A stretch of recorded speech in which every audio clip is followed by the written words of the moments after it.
Hey, everybody. Thanks for tuning in for this week's Business Owner Spotlight. I'm here with Brett and excited to get going. Brett, so what is it you do and how long you been doing it? Yeah, so I'm the president and CEO at Skillwork. Skillwork's a travel staffing company for the skilled trades. And so we started the company about 4.5 years ago. So 4.5 years. Okay, cool. What were you doing before that? So I owned I was partner in a food manufacturing company. And Okay. so for a big chunk of my career, I made bacon every day. I brought home the bacon. And so we had a couple of facilities, sold that company in 2013, went to work for the company we sold it to.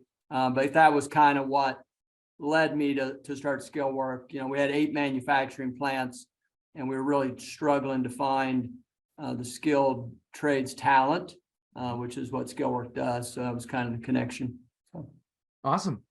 Awesome. So when you think about success, who's the first person that comes to mind? Wow. A variety, of people. I'm going to say the one that came to my mind immediately, a guy that I admire a lot and I follow a lot, have for years, is John Maxwell. I think Maxwell is the premier leader development. And I just think the way that he has been that so consistently, he's in his late 70s now, mid 70s. I like that. I'm a Buckeye and he's a Buckeye, so we have that as well. So yeah. Always helps. Cool. So as you look back over, your time going through COVID, being a business owner, those things, any changes you had to make that were drastic? It was interesting, so, obviously, as I just said, we were 4.5 years old now. So, when COVID, I think the first COVID case hit America in January of 2020. So, we were 18 months old at that point. And so I didn't really know. I didn't know. None of us knew. I wasn't sure, is this it? We done? What's the next adventure going to be, type of thing. And so, at that time we were kind of split between construction, providing skilled talent to the construction space and skilled talent to the manufacturing space. Mm-hmm. And so what COVID created for us was the construction world, pretty much shut down for that period of time. But what we all learned during COVID is there was such thing as essential workers and the essential workforce. And so, as we would say it here, through God's grace, we were in that space. And because of my background in the food manufacturing, a lot of our clients at that time, or a few of our clients, we didn't have that many at that time, were in that space. And so we got the opportunity to basically come alongside those companies who were required in essence to continue to operate. And so we ended up, it ended up being a bit of a blessing in a tough time. And then we kind of saw that was probably our niche. And so now in what I guess everybody coins, the new normal, we've stayed heavily in that space, not necessarily the essential workforce space, but just the manufacturing space in general. So it led us in that direction. And we've stayed there. So awesome. Any of those lessons, things that you think you can utilize going forward into a looming potential recession? Obviously, like everybody, we're continuing to keep a close eye in the inflation space, or on inflation and how it's going to affect, the different spaces. So far, again, my whole career has been in the food manufacturing, or I should say, prior to Skillwork, it was in that space. And it was always, I always used to say it was never, making bacon for a living. I know it might sound sexy, but it's not all that. It's pretty staple item. It's not Gucci purses. It's not tech space. It's not this. It's that. But what it is, it's about as close to inflation proof as you're going to find, because people still got to eat.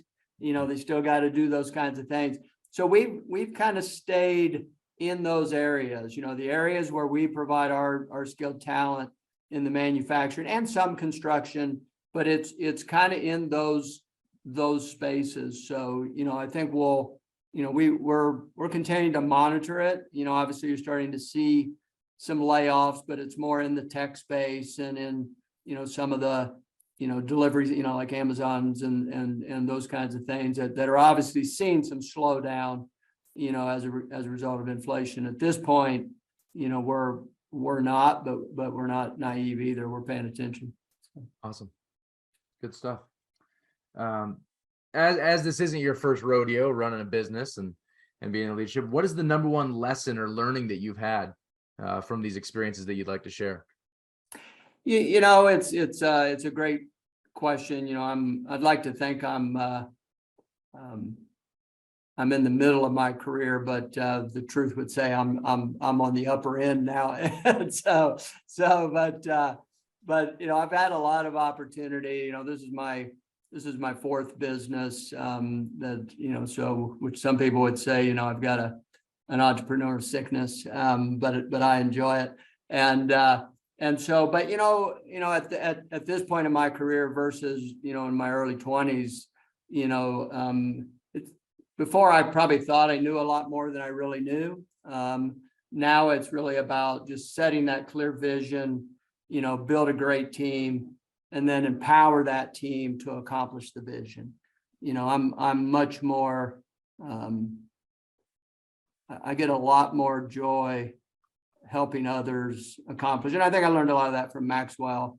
And it's amazing what you can do. You can do big things when you do it with a team. It's really hard to do big things by yourself. So it took me a few years to figure that out, but we're doing all right. Looking at your business over the next 5 years, what's the end goal here? I mean, the end goal is to continue to grow. I think we're in a space, it was, we kind of wandered into, we were kind of first to space. There's the staffing industry is huge. There's tons of staffing industries. There's a lot of what we would refer to as temp agencies or, the perm hire or headhunter as a lot of us like to call, the travel staffing space, which I copied from the travel nursing space, is kind of a unique piece of those others. And so, right now it's continuing to grow this business. We have some pretty, with some God-sized goals, over the next 7, 8, 9 years, by 2030, we have a vision of where we think we can be. So right now it's growing that business. I think I think we're just scratching the surface of the opportunity. The skilled trade shortage is pretty significant, similar to what the nursing industry, hospital, industry saw 25, 30 years ago and created an industry basically to have an impact on it. I think we're in a similar time, and I think we will be for the next foreseeable future. I don't know what that is. We always say we didn't create this skilled trade shortage problem overnight. We're not going to solve it overnight. It's going to take a while. So right. What are your thoughts on the current employment situation in Omaha there? I'm sorry, say that again. What's your current thought on the employment situation around? Yeah, it's a mixed bag.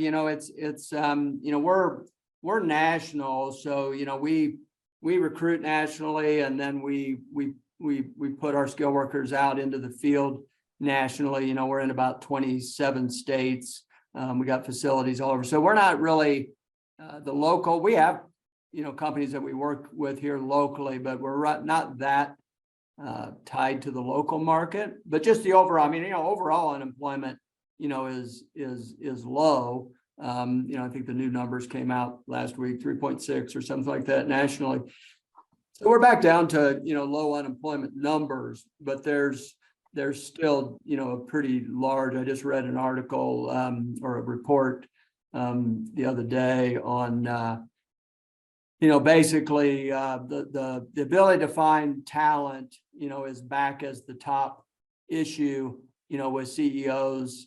Post-pandemic, obviously during the pandemic, that was everybody's top concern. How do you manage through that? But now we're back to, can you find the talent execute the strategy. In the skilled trades, which is our niche of that world, we're not in IT and all the other stuff. But that I don't see that changing, and the low unemployment numbers, just continue. Right now you've got a simple math problem. You got 3 baby boomers leaving these skilled trade positions, and you got 1 Gen Z millennial coming behind them to fill it.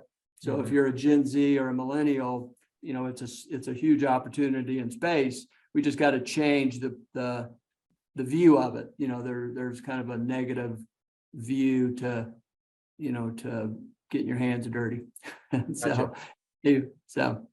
So what is your unique selling proposition? How do you help alleviate that pain? What is it you guys do that your competitors don't? Well, so when I built the model, along with my partner, we recognized a couple things that we needed to create more kind of work plus freedom opportunity. These younger generations now, they're not looking for an employer that they're going to be there for 40 years, like my dad would have, and somewhat even my generation. So they want that flexibility, they want that opportunity, they want to be valued, they want to feel like they're part of something. So one, we attract because we provide that opportunity, a variety of experience. Our guys and gals, they go out, they're on 3, 6, 9-month contracts. They're in this facility, they're in that facility, they're learning. We do a fair amount of upskilling their talent and give them opportunities to do that. And then to those employers, which was where I sat on that side of it for so long, if I'm a facility in Harlan, Iowa, which was where my plant was, or one of them were, and that's, people aren't flooding and moving to Harlan, Iowa, and so to when you need higher level automation, and you need those technicians, it's really difficult to find them in these local communities. So our model basically says, we'll bring it to you. Some of them may decide to stay there permanently, some won't, but the bottom line is we're changing in the way, we have to think outside of the box as to how you're going to get the talent. The idea has always been, I want the talent, I want to hire it, I want it to be mine. Well, the reality is that's never really the case. Even if you hire people, they're not guaranteed to stay. Right. And so our model basically gets you the talent where you need it. We're finding, it's no different than the hospitals. They need the nurses. There's a little different. Theirs is mandated, that they have to have X amount of nurses. Ours, they just need to run these facilities. And if you don't have the talent, one, you can't run as efficiently as you need to, and two, you're burning out your current, the good ones that you have are getting burnt out because you don't have any help. So, we've been able to come in and provide a solution, a new solution to a problem that everybody has. And we're seeing the response, and I think people are starting to, little by little, it's going to take years for people to, for employers to kind of come to the realization that there's probably, running an ad in the newspaper and somebody showing up at your door, those days are gone. And so do you run a contract based, like 3-month, 6-month contract, or is it more of a subscription for continuous supplyment? Or nope, it's contract. So they're all the scale workers are W-2 employees of ours. And so they all work for us. They all get all their benefits from us, 401k, PTO, all of that. And then they move with us. We do once a month, we do a closer of the month, and we recognize one of our guys in the field. We got a guy that just got awarded this morning. He's been with us for 9 contracts, which means he's traveled, all over. Now, a lot of them will re-up, they'll stay, but yeah, we're on contract with our clients. And then they basically come to us and say, hey, I need 2 of these or 4 of these or 1 more of these or whatever the case may be. And then and like I said, about 15, which is very interesting because the nursing industry, which has been around 30 years, has very similar numbers, but about 15 to 20% of the ones we put out there will end up going permanent at that location if they like it. So little by little, you're you're getting some perm, but you're staying fully staffed. And so Right. that's the proposition. Yeah, I'm interested by that. I was actually just on a podcast last week on how do we emulate the subscription model being utilized all throughout the industries into an Yep. employment-based setting. So I think that's really fascinating. Yep. Looking at it from that perspective, and my background's in healthcare, so I'm familiar with your your traveling nurse Yeah.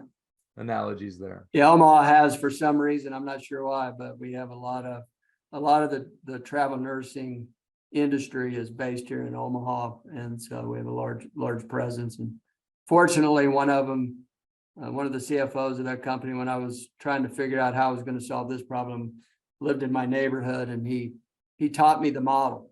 And so, Fantastic. so Cool. So what advice would you have for your 18-year-old self? wow. What are you doing to invest in yourself? You know, if you don't have a professional development plan, personal and professional, I get the opportunity now, I'm on the other side of, that, talking to those 18 to 25-year-olds and getting the opportunity to mentor them, in a variety of things, one of them being business. And that's always my first question is, what are you doing to grow yourself? What are you listening to? What are you reading? Who are your mentors? People want to give back, you just got to ask, so. Yeah. Awesome. Well, any offers you'd like us to include in the newsletter or the video that go out? How would you like people to reach out to you? Yeah. I don't have any offer other than the offer would be, if you're an employer and you're looking for a way to solve this skilled trade shortage, or if you're a skilled worker and you're looking for an opportunity to get, more what we call work plus freedom, the opportunity to get out there and really, test yourself, learn your talent, maybe you're in a little situation where maybe you've got some burnout, then, go to our website, it's skillwork.com, and you can see stuff there. We've got a variety of videos and such, but yeah, that would be the place. Reach out, and we'd love to connect. Awesome. Well, thank you, Brett, for joining us here. And I'm excited to see how you guys grow over the next 5 years. Thanks for the time today, Carter.